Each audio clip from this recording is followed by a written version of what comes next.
বুঝেও যে সিদ্ধান্ত নেয়নি। রাতুলবাবু ছোটখাটো মাছের ব্যবসা করেন। ভোরে আড়ত, দিনে বাজার, হাড়ভাঙা খাটুনির পর যা সামান্য লাভ হয় তা দিয়েই তার তিনজনের সংসার চলে। ভবিষ্যতের কথা ভাবার সময় খুব কমই পান তিনি। একদিন বিকেলে তার পুরনো বন্ধু শম্ভুবাবু মাছের দোকানে এলেন। শম্ভুবাবু একজন এলআইসি কনসালটেন্ট। রাতুলবাবুর পরিশ্রমের জীবন দেখে তিনি চিন্তিত হয়ে বললেন, আজ তুই আছিস বলে সংসার চলছে, কাল যদি তোর কিছু হয়ে যায় তোর স্ত্রী আর মেয়ের কি হবে?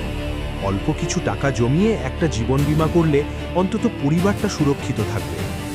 রাতুলবাবু মন দিয়ে সব শুনলেন, গুরুত্বও বুঝলেন। সেদিন রাতে বাড়ি ফিরে স্ত্রী সরলা আর মেয়ের দিকে তাকিয়ে ভাবলেন, এদের ভবিষ্যতের জন্য সত্যি একটা শক্ত খুঁটি দরকার। তিনি ঠিক করলেন আগামীকালই শম্ভুবাবুর সঙ্গে কথা বলে কাজটা সেরে ফেলবেন।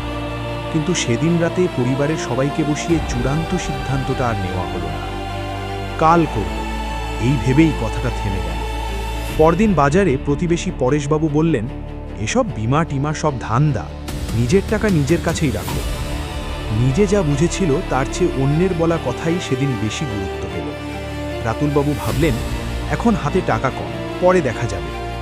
সামান্য প্রিমিয়াম দিয়ে শুরু করা যেত, এই কথাটা আর মাথায় এলো না। কয়েকদিন পর শম্ভুবাবু আবার ফর্ম নিয়ে এসেছিলেন, কিন্তু বন্ধু হিসেবে নয়, একজন দায়িত্বশীল মানুষ হিসেবে তার কথার গুরুত্ব সেদিন বোঝা হয়নি। রাতুলবাবু বললেন, এখন না শম্ভু ভাই, সামনে মাসে। যে কাজটা 10 মিনিটেই করা যেত সেটার জন্যই সে পরে বলে সময়টা শেষ করে ফেলেছিল। 1 মাস পর হঠাৎ এক রাতে রাতুলবাবুর বুকে প্রচণ্ড ব্যথা উঠল। হাসপাতালে পৌঁছানোর আগেই তিনি শেষ নিঃশ্বাস ত্যাগ করলেন।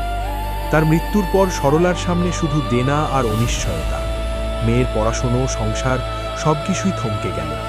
পরেশবাবুর আর দেখা পাওয়া গেল না। বিমা না থাকায় কোনো আর্থিক সহায়তাও এলো না। শম্ভুবাবু যখন খবর পেয়ে এলেন, চোখ ভিজে উঠল তার। তিনি বুঝলেন, না বোঝার জন্য নয়, সিদ্ধান্ত না নেওয়ার জন্যই এই পরিবার আজ অসহায়। সব কাজ না করার ফল সঙ্গে সঙ্গে আসে না, কিন্তু যেদিন আসে সেদিন ঠিক করার আর কোনো সুযোগ থাকে না। এই গল্পের উদ্দেশ্য ভয় দেখানো নয়, উদ্দেশ্য একটাই, সময় থাকতে পরিবারের ভবিষ্যৎ সুরক্ষিত করা। শম্ভুনাথ মাঝি, এলআইসি কনসালটেন্ট। আমার কাজ শুধু পলিসি বিক্রি করা নয়, সময় থাকতে পরিবারকে সঠিক সিদ্ধান্ত নিতে সাহায্য করা। আপনার পরিবারের ভবিষ্যৎ নিয়ে যদি কখনো ভাবনা আসে, নিশ্চিন্তে আমাকে মেসেজ করতে পারেন।